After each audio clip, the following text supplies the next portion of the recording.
জীবনে চলার পথে আমরা তিন রকম মানুষকে পাই। এক ধরনের মানুষ ক্রিয়েটিভ হয়, যারা সৃষ্টিশীল, যারা কেবলই গঠনমূলক কাজের মধ্যে নিজেদেরকে সীমাবদ্ধ রাখে, সৃষ্টি করে অর্থাৎ রচনা করে। আর দ্বিতীয় শ্রেণীর মানুষ যারা অন্যের সৃষ্টিকে ব্যবহার করে বা অন্যের সৃষ্টিকে হরণ করে নিজেদের সম্পদ সঞ্চয় করতে থাকে। আর তৃতীয় আরেক শ্রেণীর মানুষ রয়েছে যারা না সৃষ্টিশীল না চালাক, তারা একেবারে বোকার মতো অত্যন্ত সাধারণভাবে জীবনযাপন করে। এখন বিষয় হলো, আমাদের সমাজের মোর দ্যান 50% মানুষই হলো ওই তৃতীয় শ্রেণীর মানুষ, যারা কোনো ক্রিয়েটিভিটির মধ্যেও থাকে না বা যারা কোনো রকম চালাক জোচ্চুরির দ্বারাও নিজেদের জীবনযাপন করতে পারে না। তারা সাধারণভাবে জীবন নির্বাহ করে এবং সাধারণভাবেই তারা পৃথিবী থেকে বিদায় নেয়। আর ওই যে দ্বিতীয় শ্রেণীর মানুষ যারা চালাক, অন্যের সৃষ্টিকে যারা ব্যবহার করে বা অন্যের সৃষ্টিকে যারা হরণ করে নিজেদের সম্পদ আরোহণ করে, এই সংখ্যাটা প্রায় 30 to 40% মানুষ।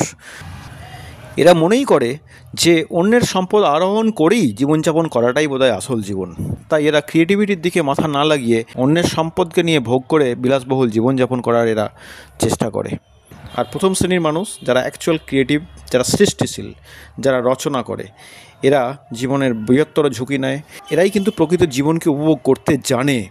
আর এরাই প্রকৃতপক্ষে এক সময় সম্ভ্রান্ত ধনী শ্রেণীর মধ্যে নামাঙ্কিত হয়। এখন প্রশ্ন হলো, তুমি নিজেকে কোন শ্রেণীর মানুষ হিসেবে তুলে ধরতে চাও?